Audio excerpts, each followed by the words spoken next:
بسم اللہ الرحمن الرحیم۔ بنی اسرائیل کے آباء و اجداد کا وطن شام تھا، لیکن حضرت یوسف علیہ السلام کے دور میں جب انہوں نے دیکھا کہ یوسف علیہ السلام مصر میں طاقتور ہو گئے ہیں تو بنی اسرائیل ہجرت کر کے آہستہ آہستہ مصر میں آباد ہوتے گئے۔ حضرت یوسف علیہ السلام کے بعد بنی اسرائیل پر فرعونوں کی غلامی کا دور شروع ہوا اور آخرکار یہ غلامی اللہ کے پیارے نبی حضرت موسیٰ علیہ السلام کے دور میں ختم ہوئی۔ فرعون جب سمندر میں غرق ہوا تو حضرت موسیٰ علیہ السلام کو اللہ پاک کا حکم ہوا کہ اپنے ملک شام کو قوم عمالقہ کے قبضے سے چھڑوائیں۔ قوم عمالقہ ملک شام پر قابض ایک طاقتور قوم تھی جو اس وقت دنیا کی سپر پاور مانی جاتی تھی۔ فرعون کی غلامی سے نجات حاصل کرنے کے بعد بنی اسرائیل کو حکم ہوا کہ عمالقہ سے جہاد کر کے ان سے اپنا وطن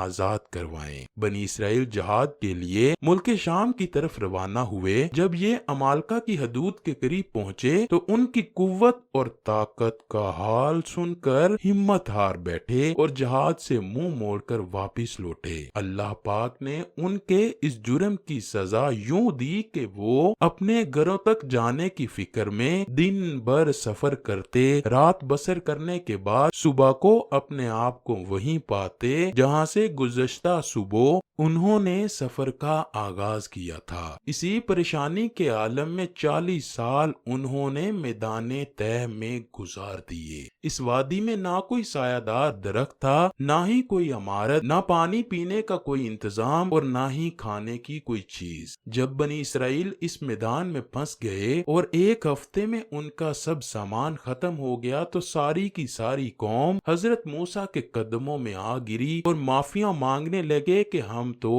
اب اس میدان سے نہیں نکل سکیں گے بلکہ بھوک پیاس اور گرمی سے مر جائیں گے۔ یاد رہے کہ اس وقت بنی اسرائیل کی تعداد 6 لاکھ تھی اور اس میدان کی لمبائی 27 میل تھی۔ پھر جب حضرت موسیٰ علیہ السلام نے اللہ پاک سے اپنی قوم کے حق میں دعا کی تو اللہ پاک نے ان کی دعا قبول فرمائی اور بنی اسرائیل کے اوپر میدان میں ایک ٹکڑا بادل کا مقرر کیا گیا جو دن بھر ان پر سایہ کیے رکھتا۔ کھانے کے لیے اللہ پاک نے ان پر من و سلوہ نازل کیا۔ پانی کا اللہ پاک نے ایسے انتظام کیا کہ حضرت موسیٰ علیہ السلام کو حکم ہوا کہ کوہ طور کا جو سفید پتھر ہے اس پر اپنا عصا مارو۔ جیسے ہی حضرت موسیٰ نے اس پتھر پر عصا مارا تو بنی اسرائیل کے 12 قبائل کے لیے اللہ پاک نے اس پتھر سے 12 انتہائی لذیذ چشمے جاری کر دیے۔ میدان کے بیچ میں ایک نورانی ستون کھڑا کر دیا جو کہ رات کو بھی بنی اسرائیل کو روشنی مہیا کرتا تھا۔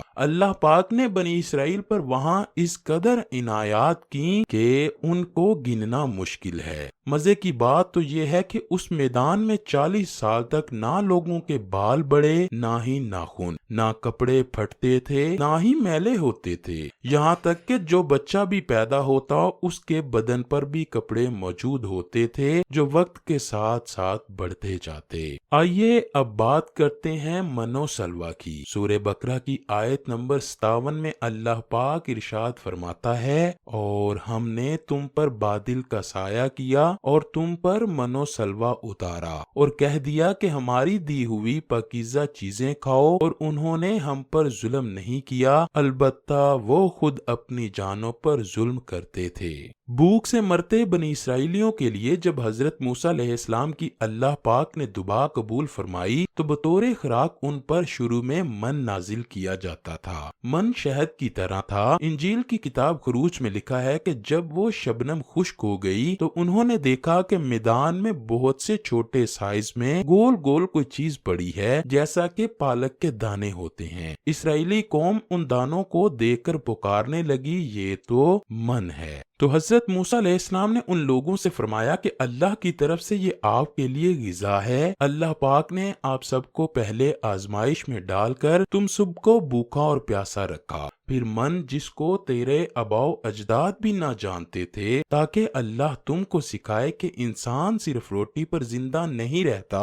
من دراصل ایک شبنمی گوند تھا جس کا ذائقہ شہد جیسا تھا۔ یہ گوند رات کو میدان کے پیڑوں اور پودوں پر جمع ہو جاتا۔ بنی اسرائیل کے لوگ صبح اٹھ کر اس کو پیٹ بھر کر کھا لیا کرتے۔ اللہ پاک ہر شخص کے لیے یہ گوند 4 کلو نازل فرماتا۔ جو شخص صبح صبح اٹھ جاتا یہ غذا اس کو حاصل ہو جاتی تھی، جو صبح سویا رہتا وہ اس خوراک سے محروم رہ جاتا۔ سلوا ایک خاص قسم کا پرندہ تھا جسے بٹیر بھی کہا جاتا ہے۔ جب شام کے وقت جنوب کی طرف سے ہوائیں چلتی تو بٹیرے وافر مقدار میں ان کے خیموں کے قریب آ کر بیٹھ جایا کرتے۔ بنی اسرائیل کے لوگ بٹیروں کو پکڑ کر پکاتے اور اس کو کھایا جایا کرتے۔ من و سلوا اللہ کی ایک ایسی نعمت تھی جو کہ بڑی آسانی سے ہضم ہو جاتی تھی۔ یہ بہت ہی مزیدار اور خوشبودار تھا۔ اس کے علاوہ بنی اسرائیل پہ اللہ تعالیٰ کا ایک خاص کرم یہ تھا کہ ان کے بال اور ناخن نہیں پڑتے تھے، ان کے کپڑے میلے نہ ہوتے تھے اور نہ ہی پھٹتے تھے۔ ان کے گھروں میں جو بھی لڑکا یا لڑکی پیدا ہوتی اس کے جسم پر اللہ کی طرف سے لباس ہوتا جو بچے کے بڑھنے کے ساتھ ساتھ بڑھتا جاتا۔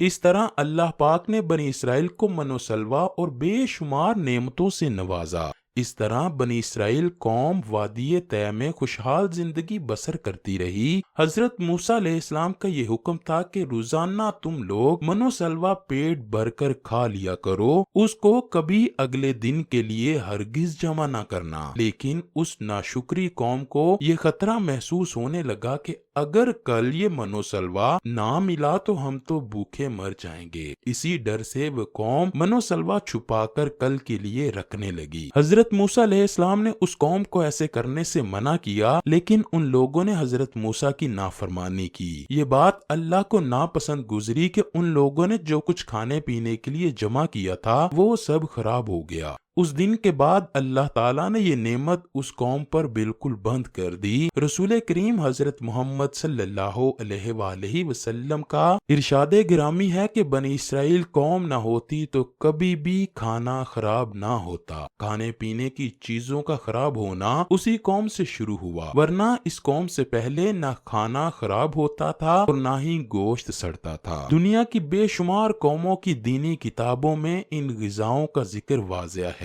بدھ مت کی روایات کے مطابق جب دنیا کا چکر مکمل ہوتا ہے تو آسمان سے غذا نازل ہونے لگتی ہے۔ ہندو مذہب کی مقدس کتابوں میں بھی آسمان سے شہد برسنے کا ذکر ملتا ہے۔ پرانے یونانی نسخوں میں بھی ایک آسمان سے اترنے والی غذا کا ذکر ملتا ہے جس کا مزہ شہد کی مانند تھا۔ یہی شہد جب سمندروں اور دریاؤں پر برستا تو ان کا رنگ شہد کی طرح ہو جاتا تھا۔ ہم نے دیکھا کہ خدا نے بنی اسرائیل کے لیے سمندر کو 2 حصوں میں بانٹ کے راستہ بنا دیا۔ وادی طے کو اللہ پاک نے ان کے لیے بے شمار نعمتوں سے مالا مال کر دیا۔ ان سب نعمتوں کو حاصل کرنے کے باوجود بھی بنی اسرائیل کے لوگوں نے اللہ پر یقین نہ کیا۔ ان لوگوں کو حضرت موسیٰ علیہ السلام نے منع فرمایا تھا کہ کھانے کو ہرگز اگلے دن کے لیے جمع نہ کرنا، لیکن اس نافرمان قوم نے حضرت موسیٰ علیہ السلام کی بات نہ مانی۔ یہی بات ہم پر بھی مسلط ہوتی ہے کہ جب ہم کسی مشکل کا سامنا کرتے ہیں تو ہم اللہ کی تمام نعمتوں کو بھول جاتے ہیں کہ اللہ نے ہمیں کتنی نعمتوں سے نوازا ہے۔